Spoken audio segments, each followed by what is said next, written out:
লুকমান হাকিমের ছেলে গ্রামের মানুষকে বললেন, ওগো গ্রামের মানুষেরা, ওগো মুরব্বী ব্যক্তিরা, ওগো আমার চাচারা, ওগো আমার বাবা জীবনেরা, আমি এই মহিলাকে বিয়ে করার জন্য রাজি হয়ে গেলাম। এই মহিলাকে আমি বিয়ে করতে চাই। কিন্তু ওই মহিলাকে লুকমান হাকিমের ছেলে বিয়ে করার পূর্বে একটা নয়, দুটা নয়, 10টা পুরুষ বিয়ে করেছিল। 10টা পুরুষই বাসরাত্রিতে 10 জনের ইন্তেকাল হয়ে গেছে। আচ্ছা, 10টা পুরুষ বিয়ে করেছে মহিলাকে, আর 10 পুরুষ যদি মারা যায়, আচ্ছা 11 নম্বর পুরুষটা থাকবে আর কোনো গ্যারান্টি আছে গো? কোনো ভরসা আছে কি?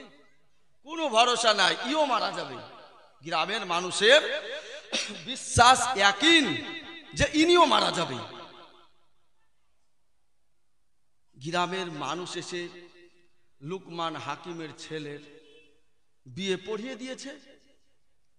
বিয়ে পড়িয়ে দেওয়ার পরে লুকমান হাকিমের ছেলেকে বাসর রাত্রিতে বাসর ঘরে দুজনকে আপনার ঢুকিয়ে বন্দি করে দিয়েছে।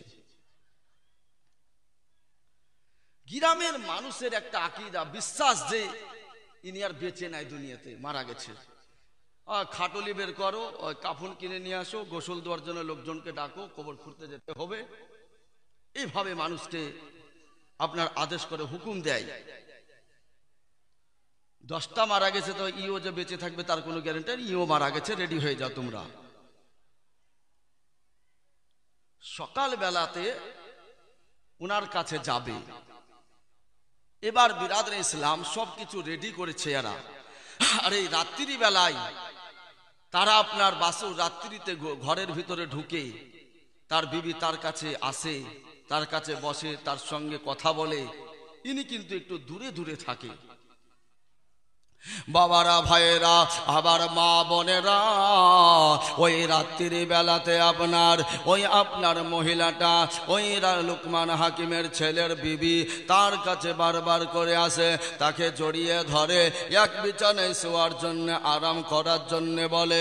তিনি কিন্তু কাছে যায় না, তিনি কিন্তু আপনার কথা বলে না, তিনি কিন্তু দূরে দূরে থাকে।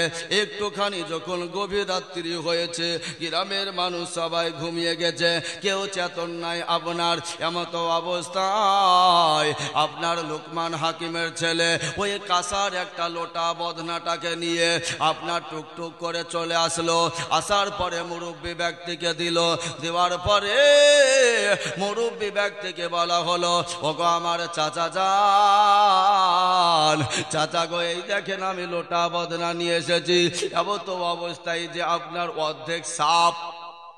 অর্ধেক সাপটা কেটে আপনার ওই গাছের গোড়ায় ফেলেছিল, আর অর্ধেক সাপটা আপনার কেটে আপনার ব্যাগের ভিতর ভরেছিল। ওই অর্ধেক সাপটা আপনার বের করে যেন ওই লোটার ভিতরে, বদনার ভিতরে ভরে দিল। জোরে বলে সুবহানাল্লাহ। এ বাবারা, ভাইয়েরা, আবার মা বোনেরা শুনে যান। বিরাদরে ইসলাম যেমনই আপনার ভরে দেওয়া, বলল, বাবু একটা কথা বলছে শুনো, এ লোটা কাউকে দেখাবে না, এ লোটা তুমি নিজেও দেখবে না, এ লোটা তুমি খালি করে রাখবে না, ঘরের ভিতরে নিয়ে যাবার পরে সুন্দর করে আপনার ঢেকে রেখে দিবে। যখন একটু রাত্রি আর একটু গভীর হবে, তোমার বিবিকে বলবে, বিবি রে, একটা জায়গায় আমরা থাকবো, এক বিছানায় শুইব, এক জায়গায় আরাম করব, একই সঙ্গে একই প্লেটে খাবো। ওগো আমার বিবি, যাও যাও, বাইরে চলে যাও, যাওয়ার পরে তোমার জরুরত তুমি শেষ করে আসো, পানি তুমি খরচ করে এসো, এই দেখো লোটা তুমি নিয়ে যাও, আর এই লোটাই তুমি আবার নিয়ে আসবে, অন্য কোনো জায়গাতে রেখে আসবে না। এ বাবারা, ভাইয়েরা, মা বোনেরা, তিনার বিবি আপনার সরল সাদা মানুষ, আপনার নিয়ে চলে গেল। আর নিয়ে যাওয়ার পরে আপনার পানি খরচ করে নিজের জরুরত শেষ করে আপনার ঘরের ভিতরে ওই লোটা বদনাটাকে আপনার ঘরের ভিতরে আপনার পিলের দিয়ে আবার ঢেকে রেখে দিল। জোরে বলে সুবহানাল্লাহ। এ বাবারা, ভাইয়েরা, আবার মা বোনেরা শুনে চলে যান। আপনার যেমনই রেখে দেওয়া, যেমনই ঢেকে দেওয়া, তারপরে দুজনা মিলে একটা জায়গায় একটা বিছানায় শুয়ে গেল। তাদের মহব্বতের একটা মিলন হলো, তাদের ভালোবাসা হলো, তাদের আপনার মহব্বত হলো।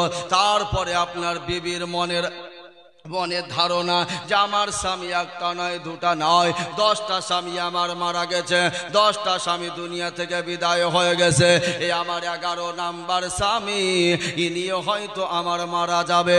তাই নিজের স্বামীকে আপনার বিছানায় রেখে দিয়ে অন্য একটা জায়গাতে, অন্য একটা ঘরে পালিয়ে গেছে। ওই জায়গাতে নাই আপনার সকালবেলাতে আপনার মানুষগুলো আপনার ছুটে চলে আসলো গেটের কাছে। চলো লুকমান হাকিমের ছেলের লাশটা বের করি। লুকমান হাকিমের ছেলের লাশের গোসল দিয়ে তাকে আপনার কাপড় পরিয়ে জানাজা পরিয়ে মাটি দিতে হবে। এই কথা বলে আপনার তিনাকে আনতে চলে যাচ্ছে। ওই ঘরের ভিতরে একটা চাদর আপনার গায়ে দিয়ে তিনি আরাম করে ঘুমিয়ে আছেন। এমত অবস্থায় গেটখানা খুলে লুকমান হাকিমের ছেলের ওই চাদরখানাকে যেমনই টান দিয়েছে, আল্লাহর কসম লুকমান হাকিমের ছেলে চট করে উঠে যেন বসে গিয়েছে। জোরে বলে সুবহানাল্লাহ। ওই গ্রামের মানুষ আশ্চর্য হয়ে গেল, অবাক হয়ে গেল। ও লুকমান হাকিমের ছেলে, তোমার কি ইন্তিকাল হয়নি, মরণ হয়নি? বলে আমার কেন মরণ হবে, আমার কেন ইন্তিকাল হবে, কেন কি হয়েছে? বলে লুকমান হাকিমের ছেলে, ওই মেয়েটাকে যতজন পুরুষ বিয়ে করেছিল সমস্ত পুরুষ মারা গেছে, সমস্ত পুরুষ দুনিয়া থেকে বিদায় হয়ে গেছে। তবে তোমার ইন্তিকাল হলো না, তোমার মরণ হলো না, তোমার জান কবজ করলো না ইসরাইল। কারণটা কি একটু আমি জানতে চাই। এটাই হলো আমাদের জানার বিষয়, এটাই হলো জানার আমাদের দরকার। একটু তোমাকে খুলে বলতে হবে। লুকমান হাকিমের ছেলে বলছেন, ও বাবার চাচারা, ওরা আমার মুরব্বী বাবারা, আমি জানি না, আমি কারণ কিছু জানি না, আমি কিছুই বুঝতে বলতে পারবো না। কেননা ইনার যে 10টা বিয়ে হয়েছিল সেটাও আমি জানি না। ইনার সঙ্গে থাকলে যে মরণ হবে এটাও আমার ভালো মতো জানা নাই। তবে আবার আব্বাজান আমাকে বলেছিল, কিন্তু আমাকে মুরব্বী ব্যক্তি আমার সঙ্গে আছে, ওনার আদেশে আমি ছিলাম, ওনার আদেশেই আমি বিয়ে করেছি। কোনো কথা যদি জানার থাকে, জানার দরকার হয়, তাহলে ওই মুরব্বী ব্যক্তি কি জানতে হবে। জোরে বলে সুবহানাল্লাহ। মন যদি দিতে হয় ওই নবীকে দিও, ভালো যদি বাঁচতে হয় নবীকে বাসো।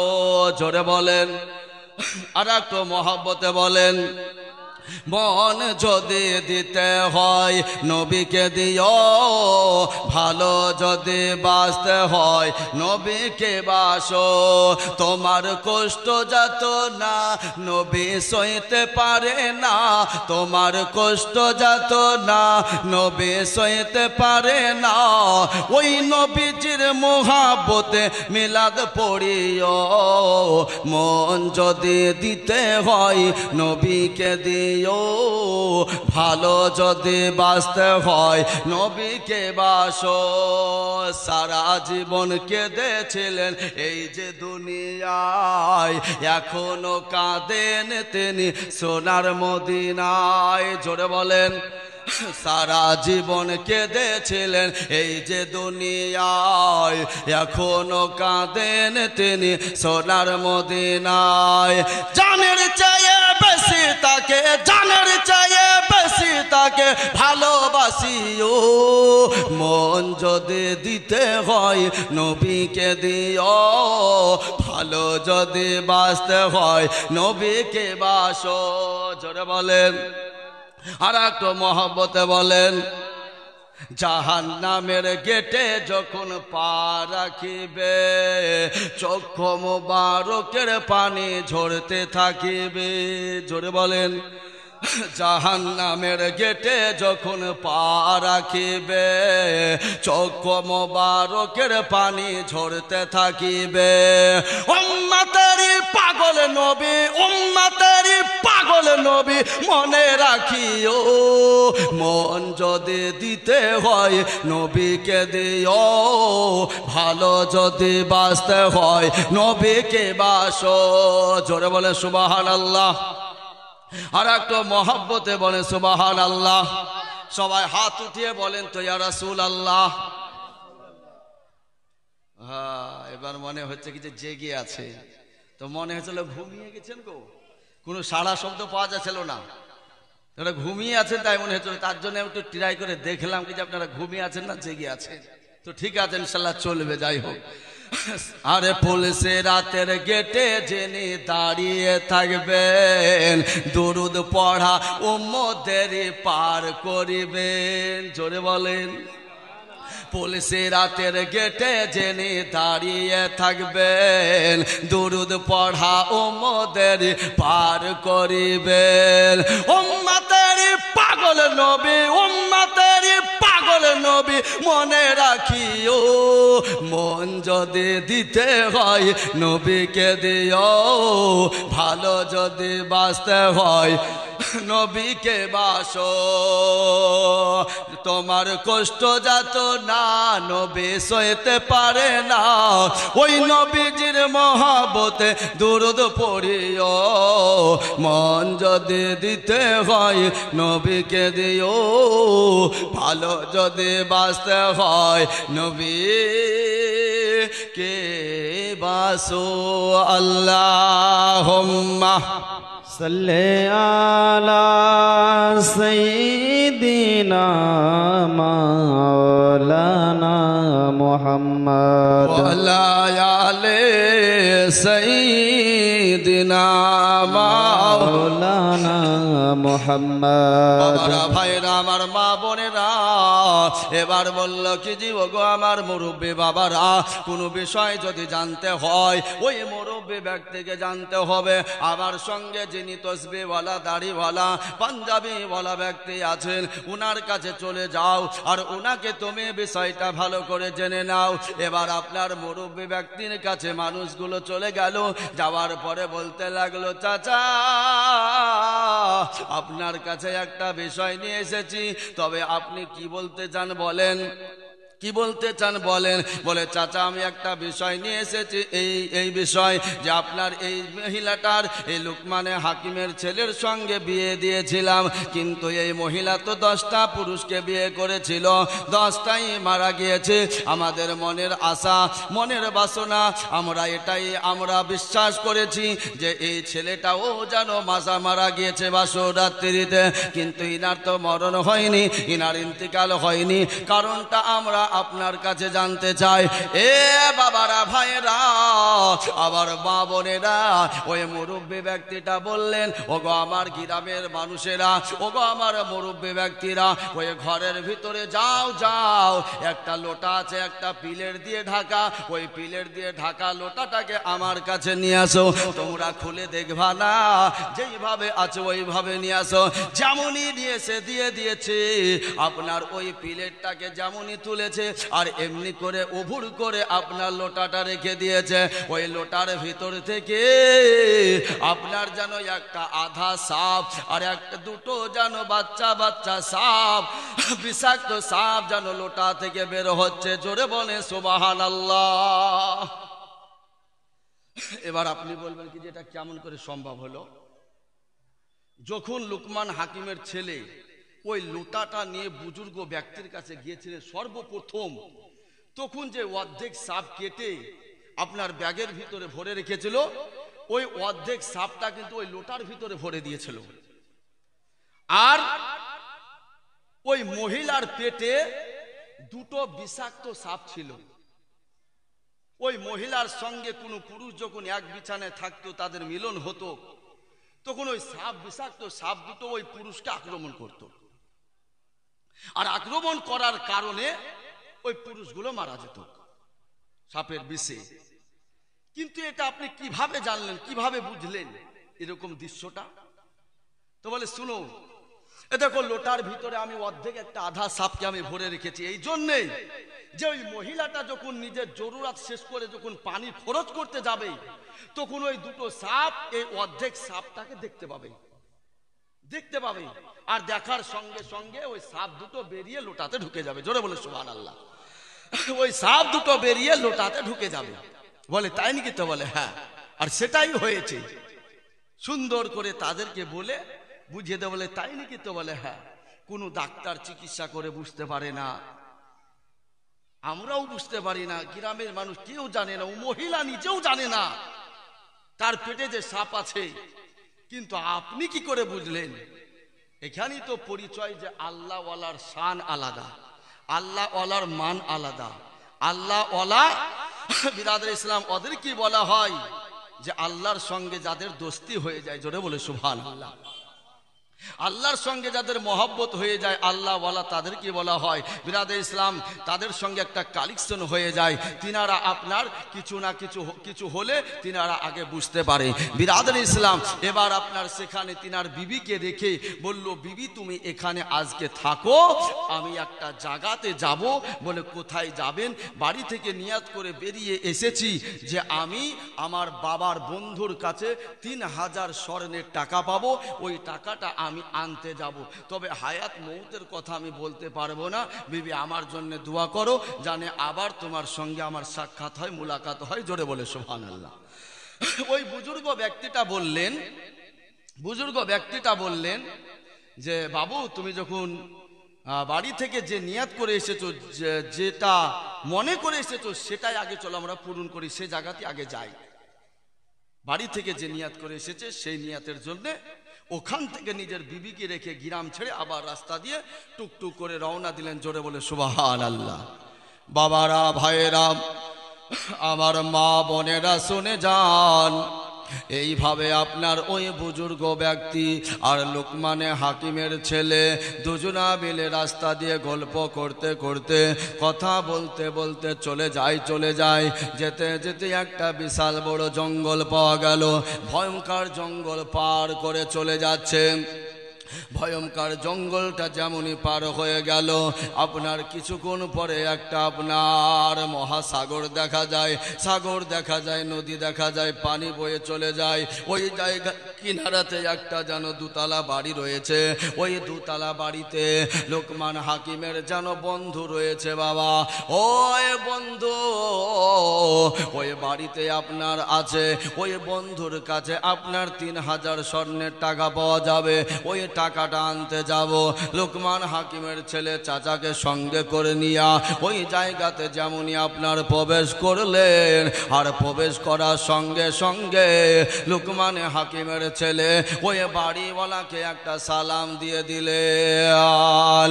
হে বাবারা, ভাইয়েরা, মা বোনেরা, বিরাদার, যেমনই আপনার সালাম দিয়ে দেওয়া হলো, বলল কে তুমি? বাবা তোমাকে চিনতে পারলাম না। সালামের উত্তর দিয়ে বলতে আছে কে তুমি? বলে আমি হইলাম লোকমান হাকিমের ছেলে। বলে এসো এসো, তোমার আব্বা জান আমার খুব কাছের মানুষ, খুব নিকটের মানুষ, আমার কাছে এসো। এইভাবে আপনার আসলো। আসার পরে বলছে চাচা গো, আপনার কাছে আমার আব্বা জান নাকি 3000 স্বর্ণের টাকা পাবে। বলল হ্যাঁ পাবে, ওই টাকাটা আপনি আমাকে দিয়ে দেন, আমি বাড়ি চলে যাব, আমার থাকা যাবে না। বলল বাবু তুমি রাত্রিতে থেকে যাও, সকালে বেলায় তোমাকে আমি টাকা দিয়ে দিব। বলল না না, আমার রাত্রিতে থাকা যাবে না। আর লোকমান হাকিম বলে দিয়েছে, এ বেটা তোমাকে রাত্রিতে থাকার জন্য বলবে, আর তুমি যদি থেকে যাও সকাল বেলায় তোমার মরণ হয়ে যাবে, তোমার লাশ ঘরের ভিতর থেকে বের হবে, তার মানে তোমাকে মেরে দিবে আর তোমাকে টাকা দিবে না। আর মারার পরে তোমাকে ওই সাগরে নদীতে তোমাকে ভাসিয়ে দিবে, তোমার লাশ খুঁজে পাওয়া যাবে না। এইভাবে কত মানুষকে ওই ব্যক্তি মেরেছে তার ঠিক নাই। বাবারা, ভাইরা, মা বোনেরা, এবার ওই মুরব্বী ব্যক্তিকে আপনার লোকমান হাকিমের ছেলে বলতে আছেন, চাচা যান আমাকে থাকার জন্য বলছে, আপনি যদি আমাকে অর্ডার করেন, আপনি যদি আমাকে হুকুম দেন তবে আমি থাকবো, না হলে আমি থাকবো না। চাচা গো, আমাকে যদি থাকতে হয় তো কি করতে হবে বলো। বলল তুমি এই জায়গাতে সাগরের পানিতে তুমি অজু করে নাও, অজু বানিয়ে নাও, নেওয়ার পরে তাহাজ্জুদের নামাজ 2 রাকাত পড়ে নাও, সূরা ফাতিহার পরে কাফিরুন সূরা একবার, আর সূরা দ্বিতীয় রাকাতে সূরা ফাতিহার পরে কুল সূরা একবার পড়ে নাও। পড়ার পরে তুমি 2 রাকাত তুমি তাহাজ্জুদের নামাজটা আদায় করে আল্লাহর কাছে দোয়া করো, তোমার কোনো অসুবিধা হবে না। জোরে বলে সুবহানাল্লাহ। সুবহানাল্লাহ। বাবারা, ভাইয়েরা, মা বোনেরা, বিরাদার, এইভাবে কথাবার্তা হয়ে গেল, আলোচনা হয়ে গেল। ওই সাগরের পানিতে আপনার লুকমান হাকিমের ছেলে সুন্দর করে ওযু বানিয়ে নিলেন। নেওয়ার পরে ওই জায়গাতে ঘরের ভিতরে আপনার 2 রাকাত সালাতুল হাজাত নামাজ পড়ে নিলেন। নামাজ পড়ার পরে আল্লাহর কাছে দোয়া করতে আছেন, ওগো আল্লাহ, আল্লাহ তুমি আমার সমস্ত বালা মুসিবত দূর করে দাও, সমস্ত বিপদ আপদকে দূর করে দাও। আল্লাহ আমার হায়াতকে দারাজ করে দাও, আমাকে তুমি জানে বেঁচিয়ে রাখো। এ বলে আল্লাহর কাছে দোয়া করতে আছে। রাত্রিটা গভীর হয়ে গেল। আপনার সিঁড়ি দিয়ে উঠে যেন 2 তলার ওপরে লুকমান হাকিমের ছেলে আর ওই মুরব্বী ব্যক্তি যেন আপনার সিঁড়ি দিয়ে উঠে ওই 2 তলার ওপরে যেন চলে গেল। যাওয়ার পরে একটা ঘরে গেট আপনার লাগানো নাই, গেট আপনার যেন খোলা রয়েছে, আর ওই ঘরের ভিতরে টিপ টিপ করে লম্প বাতি জ্বলতে আছে। ওই ঘরের ভিতরে লুকমান হাকিমের ছেলে সালাম দিয়ে ওই ঘরে প্রবেশ করলেন। করার পরে বলতে আছেন, বাবা তোমরা কে? তো বলে আমরা বিদেশি মেহমান। কোথায় থেকে এসেছো? বলে অমুক জায়গা থেকে এসেছি। তোমাদের নাম কি? তোমাদের পরিচয় কি? আবার নাম, আমি হইলাম লুকমান হাকিমের ছেলে, আর ইনি হইলেন আমার হিসাবে চাচা। এই আমরা দুজনা মিলে এখানে আমরা এসেছি। বললো আপনারা হইলেন আজকের মেহমান, আর আমরা হইলাম আজকের এই বাড়ির মেজমান। তার মানে আমরা হইলাম মেজমান আর আপনারা হইলেন মেহমান। তাহলে মেহমানের খাতির ভক্তি মেজমানকে করতে হবে। তার মানে আপনারা যখন মেহমান হয়ে এসেছেন, আপনারা আজকে 2 তলার উপরে শুয়ে যাবেন, আর আমরা নিচে ঘরে শুয়ে যাব। জোরে বলে সুবহানাল্লাহ। সুবহানাল্লাহ। সুবহানাল্লাহ। আজ আপনারা নিচের ঘরে শুয়ে যাবেন, আরাম করবেন, আর আমরা 2 তলার ওপরে শুয়ে যাব। বলল ঠিক আছে তাই হবে, তাহলে নিচের ঘরে চলে যাও আর আমাদেরকে 2 তলার ঘরটা দিয়ে দাও। বলল ঠিক আছে তাই হলো। আপনার ওপর তলাতে ঘর করে ঘরে আপনার শুয়ে গেল, আরাম করতে আছি।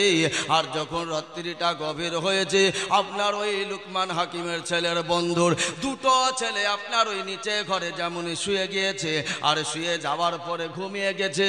আর আপনার লুকমান হাকিমের বন্ধুটা ওই ঘরে আপনার যেন ওই সাগরের আপনার গেট যেন খুলে দিয়েছে, আর ওই গেট খুলে দেওয়ার সঙ্গে সঙ্গে সাগরের পানিগুলো ঘরের ভিতরে প্রবেশ করছে। ঘরের ভিতরে প্রবেশ করে ওই ঘর আপনার পানিতে ভর্তি হয়ে গেছে, লোড হয়ে গেছে। আর আপনার পানিতে গোবের ঘরে হাবুডুবু খেয়ে আপনার ওই ঘরে 2টো সন্তানই যেন মারা গিয়েছে। সবাই পড়েন ইন্না লিল্লাহি ওয়া ইন্না ইলাইহি রাজিউন। তার ছক ছিল কি জানেন?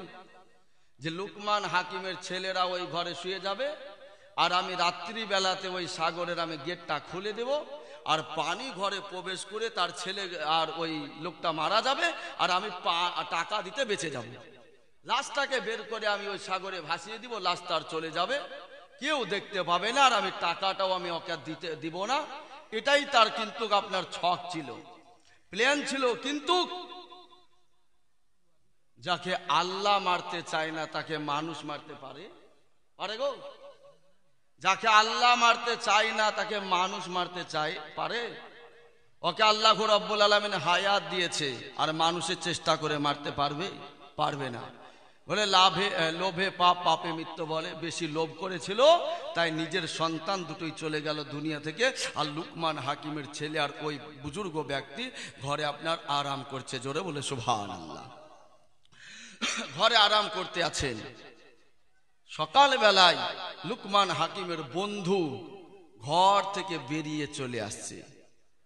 আসার পরে যেমনই ঘরের আপনার গেট খুলে দেখছে যে নিজের সন্তানের লাশ আপনার ঘরের ভিতরে ভাসছে।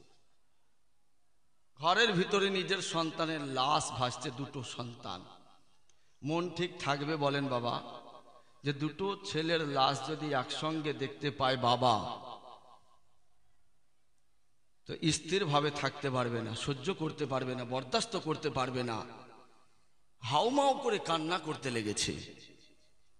যখনই কান্না করতে লেগেছে, লুকমান হাকিমের ছেলে ঘর থেকে বেরিয়ে বলছে, চাচা আপনি কান্না কেন করছেন? কি হয়েছে বলেন, আপনার কি হয়েছে? এত আওয়াজ করে আপনি কান্না কেন করছেন? এ লুকমান হাকিমের ছেলে, আমি তোমাদেরকে নিচে জায়গা করে দিয়েছিলাম, নিচে তোমাদেরকে থাকার জন্য বলেছিলাম, কিন্তু তোমরা ওপর তলায় কি করে আসলে? আর আমার দুটো ছেলে কিভাবে তারা ঘরে মারা গেল? বলে, চাচা গো, ওই গভীর রাত্রিতে আমরা উঠে এসেছিলাম ওপরে দেখার জন্যে, আপনার ছেলেগুলো এত ভালো, এত ভালো, আমাদের কাছে পরিচয় চাইলো, আমরা পরিচয় দিয়ে দিলাম। তারপরে আমাদেরকে বলল কি যে আপনারা হইলেন মেহমান আর আমরা এই বাড়ির মেজমান, তার মানে মেহমানের খাতির ভক্তি আমাদেরকে করতে হবে। তাই বলে আপনার ছেলেগুলো নিচে চলে গেল আর আমাদেরকে ওপর তলায় জায়গা করে দিল। জোরে বলে সুবহানাল্লাহ। ও চাচা জান, এইভাবে প্লেন করে আপনি কত মানুষকে আপনি মেরেছেন, কত মানুষের লাশ আপনি হারিয়ে দিয়েছেন, গায়েব করে দিয়েছেন। ওগো আমার চাচা যান, এত টাকা এত পয়সা আপনার কে খাবে? কাকে আপনি দিবেন, কাকে আপনি খাওয়াবেন, কাকে আপনি পড়াবেন? চাচা গো, এইভাবে পরের হক মেরে কেউ বড় লোক হতে পারে না, পরের হক মেরে কেউ খেয়ে আপনার যেন ইবাদত কবুল হয় না। পরের হক মেরে খেয়ে কেউ জানে বড় হতে চায় না, কেননা আল্লাহ যদি চায় তাকে কখন আপনার 1 মিনিটের মধ্যে ধ্বংস করে দিতে পারে, সেকেন্ডের মধ্যে ধ্বংস করে দিতে পারে, সেকেন্ডের মধ্যে ফকির বানিয়ে দিতে পারে, সেকেন্ডের মধ্যে গরিব বানিয়ে দিতে পারে। কেননা আপনি এত টাকা পয়সা সুন্দর করে ঘরের ভিতরে রেখেছিলেন, সেই টাকাগুলো আপনার এখন কে খাবে? নিজের সন্তানেরা চলে গেল দুনিয়া থেকে, আপনি যে একাই হয়ে গেলেন। চাচা, আমাদের পাওনা আপনি আমাদেরকে দিয়ে দেন, আমরা এখন বাড়ি চলে যাব, আর আপনার পাওনা আপনি নিয়ে নেন। লুকমান হাকিমের ছেলের কথা শুনে আপনার চাচা যান নিজের সন্তানের কথা চিন্তা না করে আপনার খোদাকে স্মরণ করে আপনার ওই 3000 স্বর্ণের টাকা যা পাওনা ছিল লুকমান হাকিমের ছেলেকে সব টাকা দিয়ে দিল। জোরে বলে সুবহানাল্লাহ। ভয় করে না ওই জাহান নামে,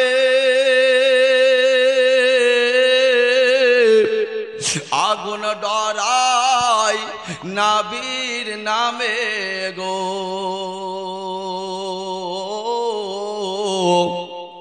আগুন হইবে ফুল আল্লাহর হাবিব নবী গো আমার মুহাম্মদ রাসূল, খোদার নূরে তৈরি গো আমার মুহাম্মদ রাসূল। সুবহানাল্লাহ। ভয় করে না ওই জাহান নামে,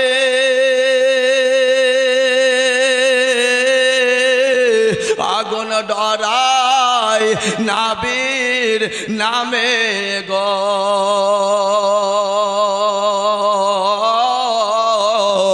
আগুন হইবে ফুল আল্লাহর হাবিব নবী গো আমার মুহাম্মদ রাসূল, খোদার নূরে তৈরি গো আমার মুহাম্মদ রাসূল। জোরে বলে সুবহানাল্লাহ। সুবহানাল্লাহ। আর একটু মহব্বতে বলে সুবহানাল্লাহ। সুবহানাল্লাহ। ওরে যার আদেশে ওই নামাজ পড়ি,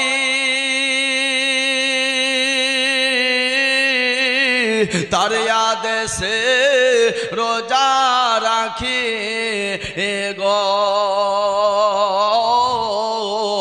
তাই তো বসে আরাম করি, হবে না নেকির সমতুল আল্লাহর হাবিব নবী গো আমার মুহাম্মদ রাসূল খোদার নূরে তৈরি গো আমার মুহাম্মদ রাসূল আল্লাহুম্মা সাল্লি আলা সাইয়্যিদিনা মাওলানা মুহাম্মদ ওয়া আলা আলি সাইয়্যিদিনা মাওলানা মুহাম্মদ সাল্লাল্লাহু আলা মুহাম্মাদিন সাল্লাল্লাহু আলা মুহাম্মদ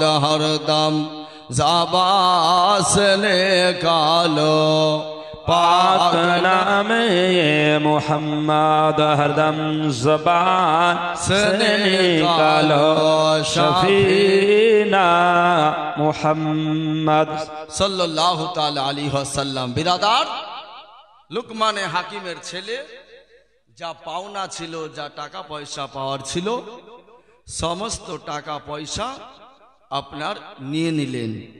নেওয়ার পরে লুকমানে হাকিমের ছেলে এবং ওই বুজুর্গ ব্যক্তি, দাড়িওয়ালা মুরব্বী ব্যক্তি, হাতে তসবিহওয়ালা আপনার টুকটুক করে নিজের বাড়ির দিকে আপনার রওনা হচ্ছেন, চলে আসছেন। আসার পরে ওই মুরব্বী ব্যক্তি তিনি বলতে আছেন, বলে বেটা তোমার আব্বা জানকে আমার সালাম তুমি জানিয়ে দিও। বলে চাচা কেন?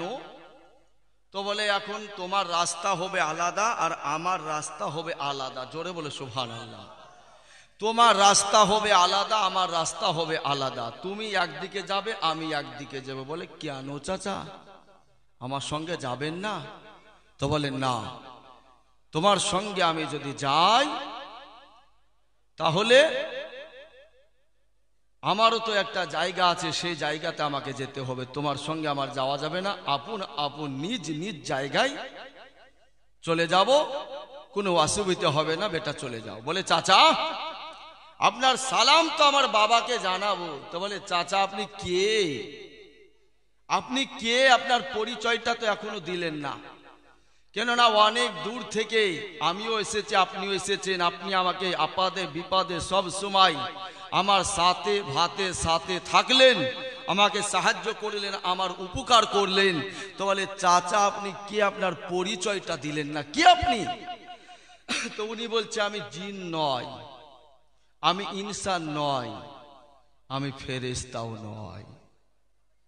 আমি জিন নয়, আমি ইনসান নয়, আমি ফেরেশতাও নয়। তাহলে উনি नाराए तकबीर, আল্লাহ नाराए तकबीर, আল্লাহ नाराए रिसालत, या रसूल अल्लाह, नाराए रिसालत, या रसूल अल्लाह, मसला के आला हजरत, जिंदाबाद, मसला के आला हजरत, जिंदाबाद, उलमाए अहले सुन्नत, उलमाए अहले सुन्नत, जिंदाबाद, हजरत कारी मौलाना मोहम्मद इब्राहिम कालिमी साहिब, हजरत मौलाना कारी इब्राहिम कालिमी साहिब, नाराए तकबीर, नाराए रिसालत, मसला के आला हजरत।